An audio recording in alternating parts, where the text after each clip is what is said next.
Okay guys, நம்ம final battle பார்க்க போகிறோம். யார் யாருக்குன்னா 2 சாம்பியன்ஸ் டீம்ஸ். ஒன்று சிஎஸ்கே, மும்பை இந்தியன்ஸ். மும்பை இந்தியன்ஸும் சிஎஸ்கேக்கு தான் ஃபைனல் பேட்டில். எல்லோரும் ரொம்ப ஃபேன்ஸ்லாம் அதிகமாக எதிர்பார்த்தது இந்த பேட்டிலுக்கு தான்.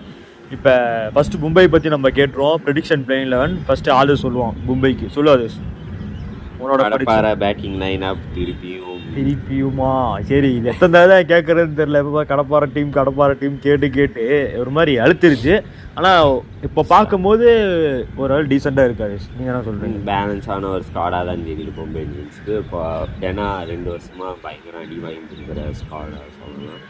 சரி, வில்ஜாக் சார் வந்திருக்காரு. எனக்கு கொஞ்சம் ஆர்வமாக இருக்குது. பிளேயிங் 11 பார்ப்போம் நம்ம. பிளேயிங் 11 சொல்லுங்கள். அது ஹிட்மேன் ரோஹித் சர்மா. ரோஹித் சர்மா அவருக்கு தெரிஞ்சிச்சு. ஆர்டர் போகிறது வில்ஜாக்ஸ். கண்டிப்பாக அவர் தான் வருவார்னு நினைக்கிறீங்க? கண்டிப்பாக அவர் தாங்க வருவார். வில்ஜாக்ஸ் தான் ஓப்பன் பண்ணி நல்லா பண்ணிட்டு இருக்கிறாரு இங்கிலாந்துலேயும். வில்ஜாக்ஸ் ஓப்பனிங் வருவார். ஓகே, ஒரு ஆர்சிபி ஃபேனாக நீங்கள் அதை எப்படி பார்க்குறீங்க? ஜீனிக்க முடியலைன்னா எல்லாம் கடந்து, ஏன்னா உங்கள் டீம் எதிராகவும் அடிப்பார். அதனால் அது வந்து நீங்கள் எப்படி அது வந்து பார்க்குறீங்க அதை சொல்லுங்கள். எனக்கு மனசை தேத்திக்க வேண்டியதான். இப்போ எதுவும் கடந்து போகிறதான வாழ்க்கை. அந்த மாதிரி கடந்து போய் தான் ஆகணும். வேறு வழி இல்லை. இப்போ நல்லா பண்ணணும். நான் வாழ்க்கையை தெரிஞ்சுக்கிறேன். வில்ஜாக்ஸ் அதுக்கு வந்து முட்டு கொடுக்குறாங்க. சரி, ஓகே. இப்போ ஓப்பனிங் வந்து வில்ஜாக்ஸ், ஹிட்மேன். 2 1 டவுன் திலக் வருமா? 1 டவுன் திலக் வருமா? டெஃபினட்டாக அவர் வந்து செம்ம ஒர்த்துங்க 1 டவுனுக்கு. Second 1 down SKY Suryakumar Yadav. India 360 அப்படின்னு சொல்லிட்டு இருக்காங்க. ஓகே, ஸ்கை தான் செகண்ட் 1 டவுன். 5th பொசிஷன் யார்? அது ரோமன் நமங்கின் கீர் வந்து 5th டவுனில் படுறாரு. அப்போ ஆனால் இப்போ கீப்பர் பேட்ஸ்மேன் பார்க்கும்போது ராபின் வின்ஸ் அவர் வந்து ஒரு கீப்பர் பேட்ஸ்மேன்.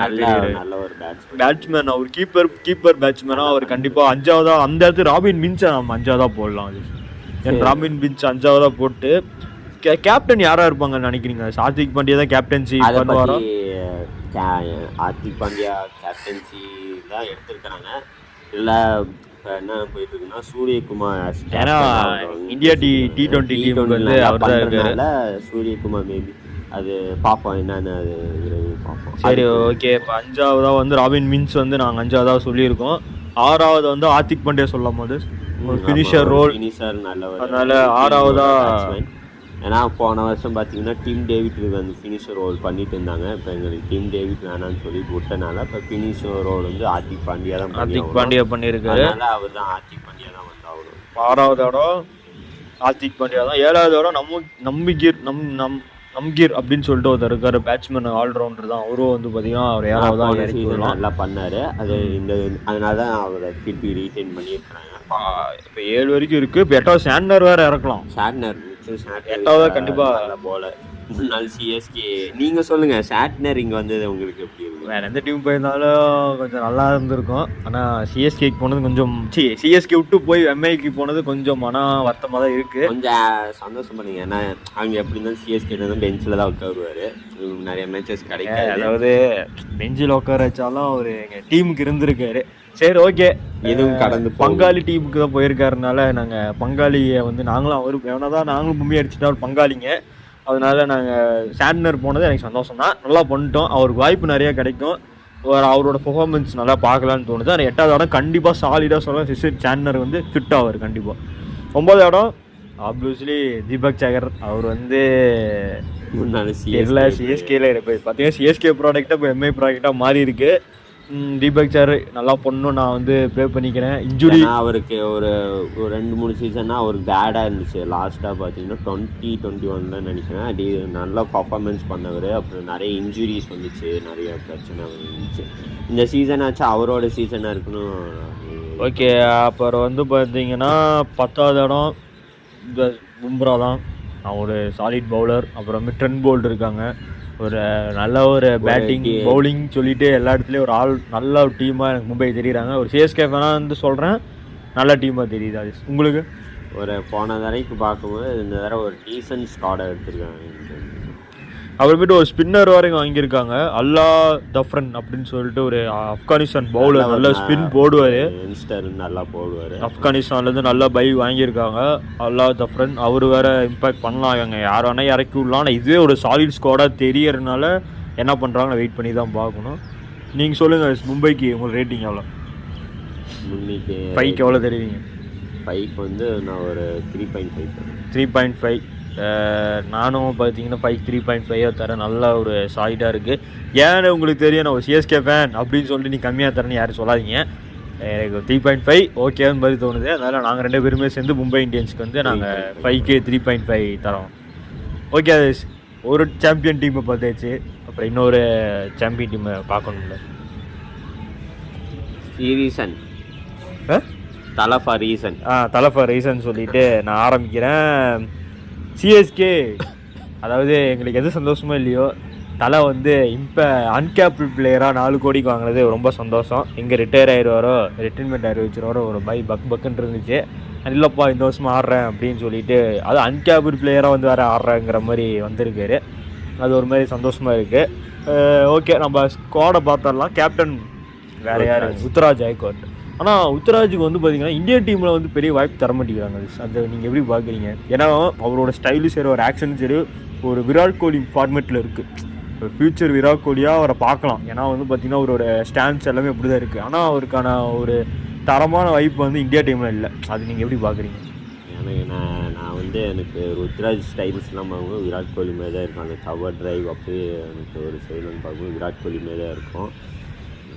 ஏன் அவருக்கு இந்தியா டீமில் சான்ஸ் கிடைக்கலன்னு எனக்கு இன்ன வரைக்கும் புரியல. நான் வந்து இந்தியா டீமை தப்பாக சொல்ல, இந்த மாதிரி சான்ஸ் கொடுங்க தான் நான் சொல்கிறேன். ஏன்னா நல்லா பண்ணிட்டு இருக்கிறாரு ருத்ராஜ், எல்லா ஃபார்மேட்லையும் நல்லா பண்ணிட்டு இருக்கிறாரு. ஒரு சான்ஸ் கொடுக்கலாம் தான் நான் சொல்லுவேன். சரி, ஓகே, நம்ம சான்ஸ் கொடுப்பாங்க, நம்ம நம்புவோம். அப்புறம் வந்து பார்த்திங்கன்னா ஓப்பனிங் எல்லாருக்கும் தெரிஞ்சது தான். Conway and Ruturaj opening. 1 down வந்து பார்த்தீங்கன்னா கண்டிப்பாக ராகுல் திருப்பதி கண்டிப்பாக வருவார். ஏன்னா ஃபியூ இயர்ஸாக பார்த்தீங்கன்னா அவர் ரொம்ப சரியான ஒரு இது இல்லை, அவருக்கு ஒரு நல்ல டீம் அமையல. ரொம்ப முன்னாடி தோனியோட ஆன எக்ஸ்பீரியன்ஸ் நிறையா இருக்குது அவருக்கு. அதனால் தோனிக்கு அவர் எங்கே ஆடுவார்னு தோனிக்கு தெரியும். அதனால் தலை பார்த்து அவர் பண்ணுவார். அதனால் 1 டவுனில் கண்டிப்பாக ராகுல் திருப்பாத்தி. ரெண்டாவது 1 டவுன் மாற்று கருத்தே இல்லை, எங்கள் அண்ணன் தூபே தான், சிவன் தூபே. சிக்ஸர் தூபே 7 டவுன் கண்டிப்பாக ஒரு வருவார். ரச்சின் ரவீந்திரா சொல்லுவீங்க நிறைய பேர். ரச்சின் ரவீந்திரா வந்து ஒரு பேக்கப் ஓப்பனராக தான் எடுத்திருக்கேன்னு சொன்னீங்க ஒரு இன்டர்வியூவில் சொல்லிட்டாரு. அதனால் ஒரு பேக்கப் ஓப்பனர் கான்வேக்கோ இல்லை உத்தராஜுக்கோ ஏதாச்சும் ஏதோ இஷ்யூ ஆனிச்சுன்னா கண்டிப்பாக பார்த்தீங்கன்னா ரச்சின் வந்து ஒரு ஓப்பனிங் கேண்டிடேட்டாக தான் எடுத்திருக்காங்க சிஎஸ்கே. அதனால் வந்து ரச்சின் வந்து வாய்ப்பு இல்லைன்னு நினைக்கிறேன். நீங்கள் என்ன சொல்கிறீங்க? சில மேட்சஸ் யூஸ் பண்ணுவாங்க. மெயினாக இந்த ஆர்சிபி மேட்சஸ் அப்போ ரச்சனை யூஸ் பண்ண நிறைய வாய்ப்பு இருக்குது. ஆர்சிபி வந்து நல்லா அடித்தாரா, அதனால சொல்கிறீங்களா? இல்லை அது ஒரு ரீசனாக இருக்கலாம். ஏன்னா அவருக்கு பெங்களூர் ஸ்டேடியம் வந்து அவருக்கு ரொம்ப ஃபேவரட்டான கிரவுண்டுன்னு அவரே இன்டர்வியூவில் சொல்லியிருக்கிறாரு. அதனால் அவருக்கு ஆனால் சிஎஸ்கே டீம் உங்களுக்கே தெரியும், காலங்காலமாக எது மாறினாலும் அது மாறுற விஷயம் மாறாது.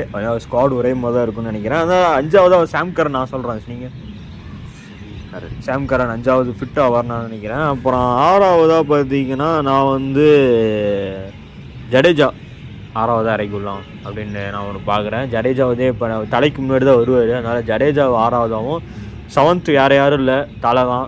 தலை ஃபார் ரீசன் 7th பிளேஸ் நம்ம தலைக்கு தான். எம்எஸ் டோனி தான் நம்ம 7th பிளேஸ் தரோம். 8வது இடம் யார் நீங்கள் பார்ப்பீங்க? நான் 5வது இடத்துக்கு 2 பேர் சொல்கிறாங்க.